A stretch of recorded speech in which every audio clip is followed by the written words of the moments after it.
Hello, my name is Davina Andrew, and for my reading, I am taking my essay from our week 2 assignment, which was about a family member. I chose my grandmother to write about. As I was doing the exercise, I recalled an incident this summer when I was visiting my parents' home. I came across a photograph of my grandmother when she was younger, in her early 20s. The first time I wrote this essay, it was full of weak verbs, so the second time I went through, I tried to embellish it and enrich it a bit more.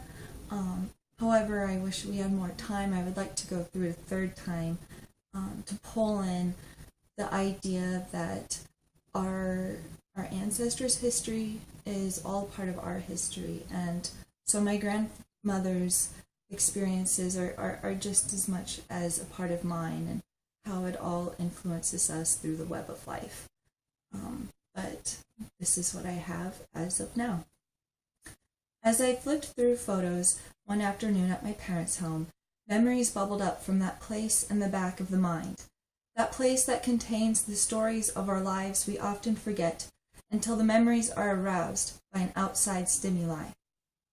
The photos I shuffle through sit in a pile in my parents' office. My mother is an archivist of family memories, so it was odd the photos weren't filed away in her collection of albums. The photos were some of my favorites, my sister and me sharing a chocolate ice cream cone in Disney World, me on my first day of kindergarten with my frizzy permed hair and pink Chuck Taylor high tops, my sister, 3 years old, vacuuming our living room in the nude with the biggest grin on her face. A photo in black and white forces me to stop and examine. The sepia tones of the picture are in direct contrast to the vibrant, glossy photos that have preceded it. In my mind, I travel back in time to the 1950s, stranded along the side of a country road with the others in the photo. The photo captures 3 young people, 2 men and a woman, and a car on a gravel road. I look closely, examining, and I quickly realize the young woman front and center is Grandma Jean, minus a few decades. Her eyes give her away. Grandma Jean has ferocity in her eyes, mingled with silent mischief. I could recognize them anywhere, in full color or without. Of course, the intensity of her eyes is only multiplied when in color. They are a pure blue, the blue of a cloudless sky. I turned the photograph over to read the scrawled caption, 1953, which would make my grandmother 20. No other information is provided other than the year. Betty Jean Buell, my grandmother's full name. She positively glows with confidence. My grandmother is typically quiet and soft-spoken at family gatherings, but when I visit her, she lights up and starts spilling stories. I know from the time of the photograph, my grandmother was in a happy place in her life, in love with a hunky man. Grandma Jean creates quite a presence with her confident pose and gracious smile. She stands in front of the camera, positioned perfectly between the headlights, wearing a sassy ensemble. Checkered shorts cinched at the waist with an oversized belt, a button-up blouse unbuttoned dangerously low, and a pair of sharp-looking wedged heels set her up on her tiptoes, accentuating those fantastic legs. I smiled to myself, thinking it ironic I wore a very similar outfit only a couple weeks earlier. A matching necklace and bracelet accessorizing Grandma Jean catches my eye. She had given them to me one of the times she unloaded her accessory. My grandmother has an endless trove of necklaces, bracelets, earrings, belts, shoes, hats, and about any other accessory one could think of that she has collected throughout the years. And every time I visit, she reveals a new stash and encourages me to take what I please. And some of my favorite jewelry has come from my grandmother's collection, and when I wear, I feel comforted. I like knowing she has memories attached to the pieces I wear, and although I don't know them, they become a part of me. And seeing her and the jewelry I typically wear, I feel a tinge of jealousy. I think she pulls it off better than me. Betty Jean has her hips cocked to the side and her hands placed confidently on them. She stares at the camera, loving the intention. Her smile makes the photo. Her red-lipped, uninhibited smile spans her face, her happiness radiating. Her hair, cut short, is curled under about shin length, and so red you can nearly see the intense shade in the colorless photo. She's beautiful, charged with life, and ready to go. And one of the men in the photo stands in the background to the side of the car.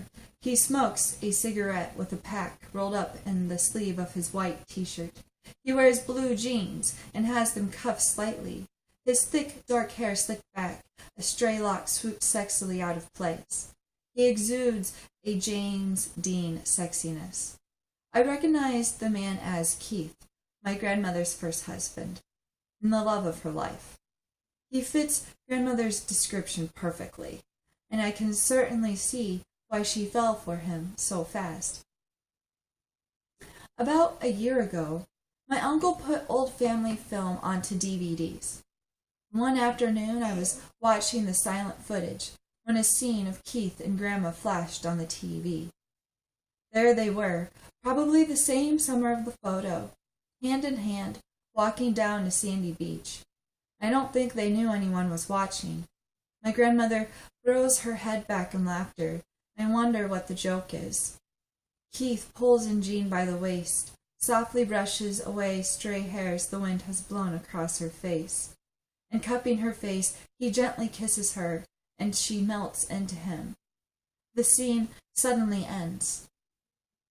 Grandma doesn't talk about Keith much, and when she does, she just starts to glow, just as she does in that black and white photo. He died in a car accident a couple years into their marriage, meeting an early death like James Dean, the hunk he so strongly resembles. Keith served as a messenger during the Korean War. The stress has aged his heart, and at 35 he was walking around with the heart of a 90-year-old man. He died of a heart attack not even a year after the birth of their son, leaving my grandmother wounded with a broken heart from which I don't think she ever fully recovered. But this photo captures a moment in time long before all that. Betty Jean looks wonderfully young and carefree. I'm curious of their destination, this group of young people. I imagine her best friend Patty took the photo. It certainly looks like a young Leroy in the driver's seat. I assume they are en route to a county fair. The corn in the photo has reached full height, well above the heads of the adults, which means fair time in Nebraska. The confident young woman staring at me in the photo does not differ from the quiet grandmother I know. My grandmother continues to have spunk, though she may express it differently now. Grandma Jean may not have a full head of red hair that she did when she was young, nor the smooth, flawless skin or the sassy ensemble, but those eyes twinkle the same. I place the pile of photos down, leaving the one of my grandmother on top. I stand back and stare, framing the moment in my mind. I consider copying it, but I decide not to. I instead decide to take a moment longer, to take in Leroy, Betty Jean, Keith, the old car, corn, and the gravel road. For a moment, I feel the hot July sun sweltering down on me, the heat reflecting and rising off the road. I smell the fertile fields of the corn and taste the chalky dust of the road, and that moment becomes a part of me. Thank you.